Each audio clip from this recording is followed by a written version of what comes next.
Hi, this is a lesson on multiplying fractions. Out of addition, subtraction, multiplying and dividing fractions, this is probably the easiest of the four because as the rule states there, you simply multiply your numerators, which are the top numbers of the fractions, and then just multiply the denominators, which are your bottom numbers of your fractions. The only thing you need to do in addition to that is when you do get your answer, if you can simplify the fraction, cancel it down, then do so. So I'll look at a few different examples here. We got 5, starting off with easier examples and then getting slightly harder as we go through. Okay, so let's have a go at this one. So the first one says 2/3 times by 1/5. So as the rule states here, all you have to do is multiply your numerators together. So just 2 times 1, which is 2. And then multiply the denominators, so the bottom numbers, 3 times 5, which is 15. Now in this particular answer, you cannot cancel it down. 2 can be halved, but through your rules of simplification, you know whatever you do to the top, you have to be able to do to the bottom and vice versa. So because you can't halve 15, that is as simple as it can be. Okay, the next one. So do exactly the same again. 2 times 4, which is 8. And then 4 times 5, which is 20. Now on this answer, it can be simplified. Both are even numbers, which means that both can be halved. So half of 8 is 4, and half of 20 is 10. Now again, this could be simplified further. They're both still even, which means that both of them can be halved. So half of 4 is 2, and half of 10 is 5.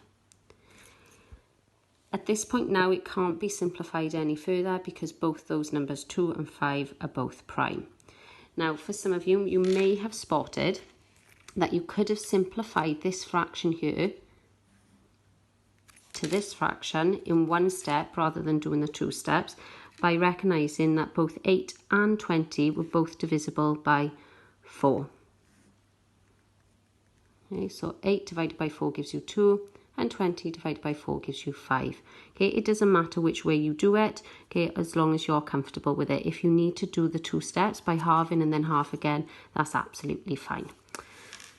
Okay, next one, 2/3 times by 3/7. So 2 times 3 is 6.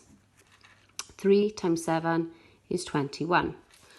So on this one again, some of you might think, okay, I can halve 6, but unfortunately you can't halve 21.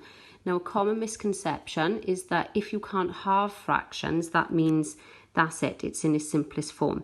But sometimes you have to look for another number that goes into both. So trying to find a factor of both 6 and 21.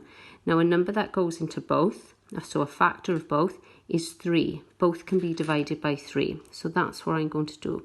So we're going to do 6 divided by 3, which is 2. And then I'm going to do 21 divided by 3, which is 7. This is now in its simplest form because both 2 and 7 are both prime, so they can't be broken down. Okay, getting on to a slightly harder one now, so this is why I've put the star next to this one. On this one, we've got a whole number which is being multiplied by 5/6. Now, again, a common misconception here is that because it's a whole number, and sometimes on papers these can be written like this. So if I just show you, like this. And a lot of people think that you need to multiply the 2 and the 5 together and the 2 and the 6 together, but that is incorrect. Okay. On this, you only multiply the 2 by the 5. Now, the reason being is because there is a 1 underneath this 2. It's just we don't tend to write it. Okay, so it's only the top number that needs to be multiplied by this whole number 2. So we do 2 times 5, which is 10. And then really, because there is this 1 underneath, it's just we don't tend to write it. 1 times 6 is just 6. Okay. Now, the reason why this one was starred as well is because this is now an improper fraction, okay, where the top number is bigger than the bottom number. If you can, try and convert that into a mixed number.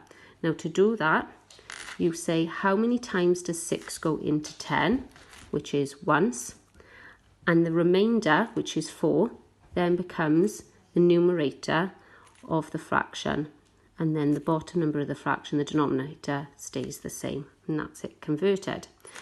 Some of you may have spotted though, you can actually simplify that. So again, if you're in a position to do that, put 1 whole 1.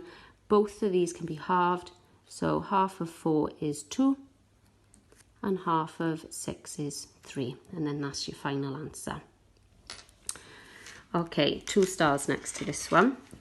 Okay, so on this one, you've got mixed numbers. So you've got 2 1/3 being times by 4 1/2. Now to do this, you need to convert these back into improper, so the top heavy fractions first, and then you multiply. Okay, so let's do that first of all. So to do that, okay, you say 2 times 3, which is 6, and then you add on this number here, which is 1, which gives you 7. So you rewrite that as 7, and then the bottom number of your fraction stays exactly the same. So 7/3 times by. Do exactly the same. Multiply the whole number out in front